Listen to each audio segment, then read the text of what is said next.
Գյուրջան Կասկադ, հասանելի բնակարաններ 65 ամիս մարման ժամկետով։ Շնորհակալություն, սիրելի հայրենակիցներ, հարգելի գործընկերներ, Ազգային ժողովի ընդդիմադիր Հայաստան եւ պատիվ ունեմ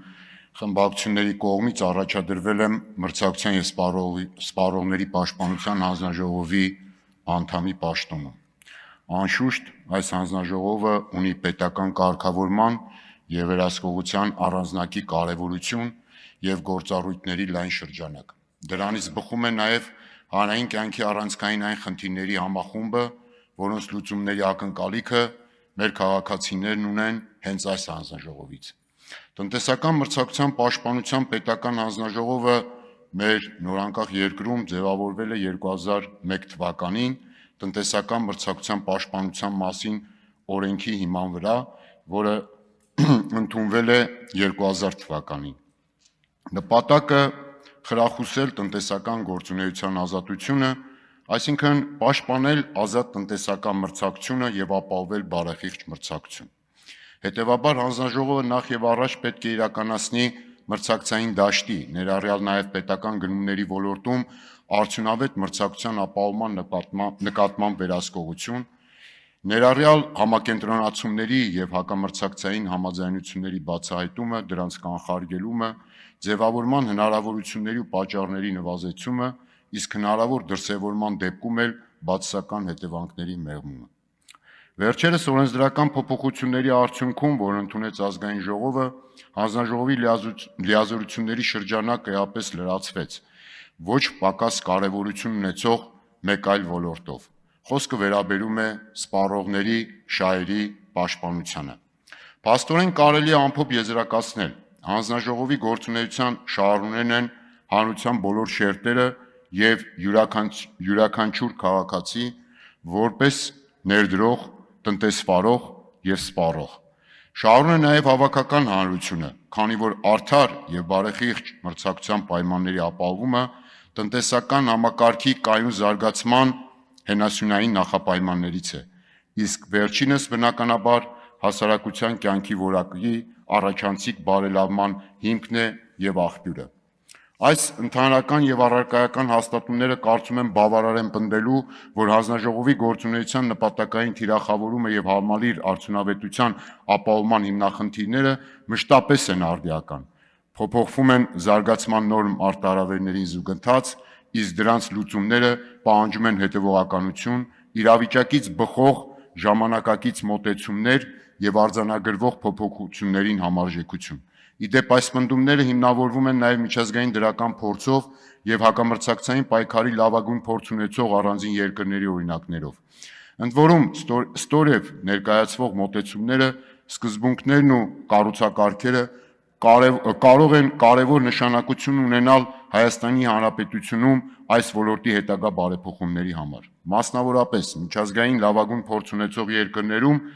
ասենք օրինակ Եվրամիության անդամ երկրները, ԱՄՆ, Մեծ Բրիտանիան, Կանադան, Ավստրալիան, մրցակցության եւ սպառողների պաշտպանության հանձնաժողովները ձևավորվում են որպես անկախ կարգավորող մարմիններ։ Իրավական անկախ կարգավիճակ օրենսդրորեն ամրագրվում է գործուն եւ բավարար երաշխիքներով, որոնք ապահովում են հանձնաժողովի որոշումների վրա քաղաքական հնարավոր ճնշումների լիարժեք բացառումը։ Սա ենթադրում է նախ եւ առաջ ֆինանսական ինքնավարություն, իսկ որոշ դեպքերում նաեւ տուգանքների եւ վճարումների մի մասի ուղղում հանձնաժողովի գործունեության ֆինանսավորմանը, բայց այստեղ կարևոր է շեշտել, որ խիստ հաշվետվողականության պայմաններում, որպեսզի չառաջանա տուգանքների միջոցով ինքնաֆինանսավորման հակում կամ խեղաթյուրում։ Մասնագիտական կայունություն, ըստ որի անհրաժեշտ է ապահովել բարձր մասնագիտական պահանջներ, շարունակական վերապատրաստման ծրագրեր հանձնաժողովի ողջ անձնակազմի համար։ Միջազգային պրակտիկայում կիրառվում են երկու հիմնական մոդելներ նմանատիպ հանձնաժողովների գործունեության։ Ամենալայն տարածվածը միասնական մոդելն է, որի նմանօրինակը նաև գործում է Հայաստանում։ Այն միավորում է մրցակցության պաշտպանությունը, սպառողի իրավունքների պաշտպանությունը, երբեմն նաև ոլորտային կոնկրետ կարգավորումներ, հատկապես թվային շուկաներում կամ նաև ֆինանսական շուկաներում։ Այս մոդելը լայնորեն կիրառվում է օրինակ Մեծ Բրիտանիայում, Ավստրալիայում Եվրամիության անդամ մի շարք երկրներում, եւ դրա առավելությունն այն է, որ նույն մարմինը կարող է համատեղ համակարգային ձևով գնահատել ինչպես մրցակցային, այնպես էլ սպառողական հետևանքները։ Բաժանված մոդելը քիչ է կիրառելի, ասենք օրինակ այն գործում է Ամերիկայի Միացյալ Նահանգներում։ Լավագույն փորձը այնուամենայնիվ ցույց է տալիս, որ անկախ նրանից մանդատը հանձնաժողովի միասնական է թե բաժանված, համակարգված համագործակցությունը, տվյալների փոխանակումը եւ համատեղ շուկայի ուսումնասիրությունները վճռորոշ են գործունեության արդյունավետության համար։ Հակամրցակցային համաձայնությունների բացահայտման եւ կանխարգելման ոլորտում միջազգային դրական փորձը հիմնված է մի քանի առանցքային կառուցակարգերի եւ գործիքակազմի վրա։ Մասնավորապես, ներման ինստիտուտը համարվում է ամենաարդյունավետ գործիքներից մեկը, որը ենթադրում է մասնավորապես հակամրցակցային համաձայնությունների մասնակից ընկերությունը, որը առաջինը ներկայացնում է ապացույցներ եւ լիարժեք համագործակցում է քննության ընթացքում, կարող է ամբողջությամբ կամ զգալիորեն ազատվել տուգանքից։ Այլ համագործակցող ընկերությունները ստանում են տուգանքի նվազեցում ըստ ներդրված ապացույցների արժեքի։ Այս ինստիտուտը լայնորեն կիրառում են Եվրամիության անդամ երկրները, Միացյալ Նահանգները, Մեծ Բրիտանիան եւ համարվում է միջազգային ստանդարտ։ Տվյալների բազմակողմանի վերլուծություն եւ անոմալիաների հայտնաբերման ալգորիթմներ։ Սա ենթադրում է անսովոր համընկնող գների բացահայտում, մրցույթներում հաղթողների հերթագրում ըստ որոշակի հաջորդականության, շուկայի բաժանման կատարյալ պատկերներ։ Հաջորդը տվյալների խաչաձև համադրության մոդելն է, որը ներառում է հարկային եւ մաքսային տվյալները, պետական գնումների մասին ողջ վիճակագրական եւ այլ տվյալներ, ոլորտային կարգավորողների, օրինակ վարչական վիճակագրություն վարողների տվյալները։ Սպառողների պաշտպանության ժամանակակից մոտեցումներից կարելի առանձնացնել իրավունքների պաշտպանությունը թվային միջավայրում։ Թվային տնտեսության աճը անխոս ստիպել է սպառողների պաշտպանության մարմիններին վերանայել իրենց գործիքակազմը հետևյալ հիմնական ուղղություններով։ Առաջինը օնլայն առևտրի պայմանների եւ պայմանագրերի ավտոմատ վերլուծություն։ Սա ենթադրում է արհեստական ինտելեկտի գործադրմամբ հնարավոր անբարեխիղճ պայմանների հայտնաբերում, ստուգվում են առանձնացված դեպքում արդյոք պայմանագրերը համապատասխանում են սպառողի պաշտպանության օրենսդրության պահանջներին, իսկ հետո առանձնացվում են մոլորեցնող ինտերֆեյսերը, թաքնված համաձայնությունները եւ այլն։ Դրա հիման վրա կատարվում են հետևություններ եւ գործադրվում է կարգավորիչ գործիքակազմը։ Թվային հարթակների հաջորդը թվային հարթակների վերահսկողությունը, որը ներառում է մարքեթփլեյսները, հավելվածների խանութները, առցանց բանկային եւ ֆինանսական ծառայությունները, առցանց վարկերը, գնիր հիմա վճարիր հետո մոդելները։ Երրորդը արագ արձագանքման մեխանիզմներն են, այդ թվում օնլայն բողոքարկման միասնական հարթակ, չաթ-բոթեր եւ քոլ սենթերներ, արագ միջամտության գործիքներ, առերևույթ եւ զանգվածային խախտումների դեպքում։ Չորրորդը ԵՄ-ում ներդրվել են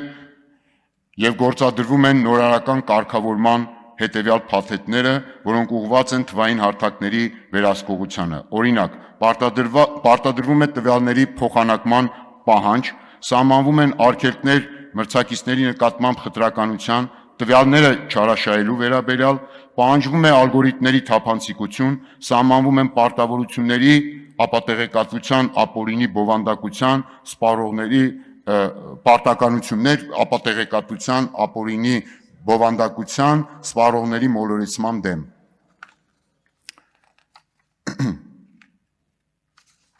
Հաջորդը լավագույն փորձ ունեցող երկրներում հանձնաժողովները չեն սահմանափակվում միայն վերահսկողությամբ եւ տուգանելով, այլ նաեւ կազմակերպում են կրթական ծրագրեր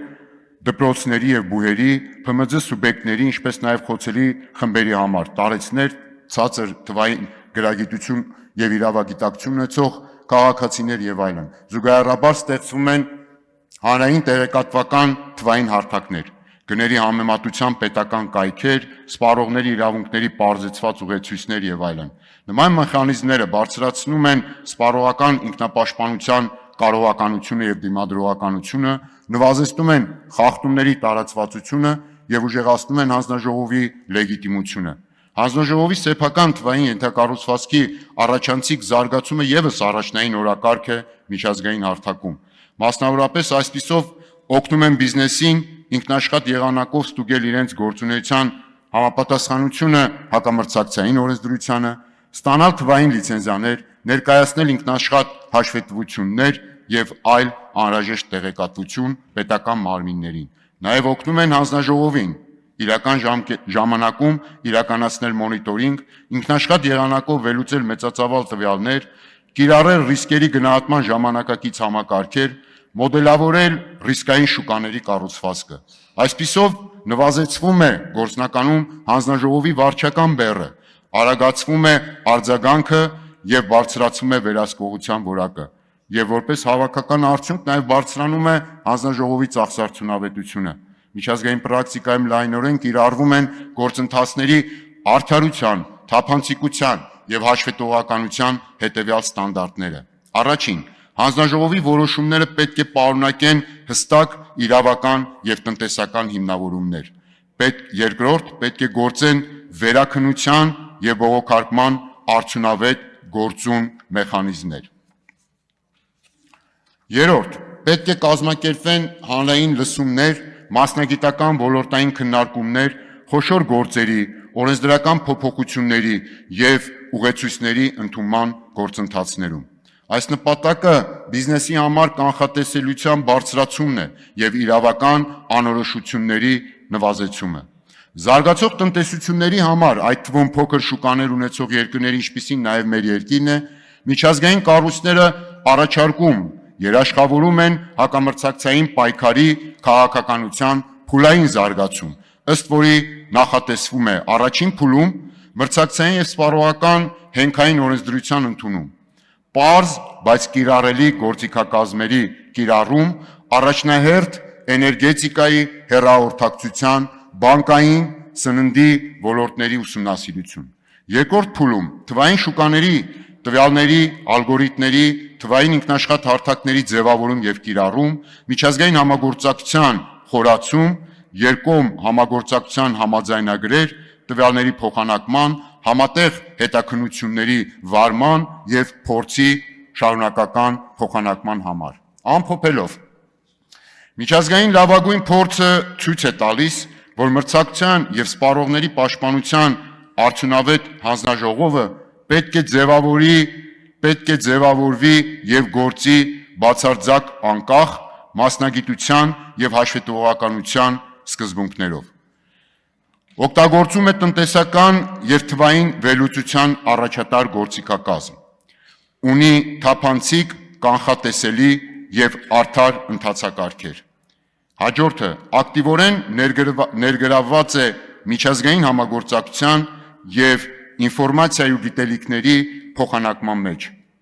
Մյուսը առավելապես կենտրոնացած է ոչ միայն խախտումների դեպքում պատժի, այլ կանխարգելման վրա, շուկաների կառուցվածքային բարելավումներ, սպառողների իրավունքների ինքնապաշտպանության, ներուժի եւ կարողականության զարգացում, տնտեսվարողների համար խորհրդատվություններ, խախտումները վաղաժամ ինքնուրույն հայտնաբերելու գործուն կառուցակարգեր, վարքագծի ուղեցույցներ եւ այլն։ Եվ այս վերջին երաշխավորությունները, որոնք հիմնավորված են միջազգային պրակտիկայում եւ համարվում են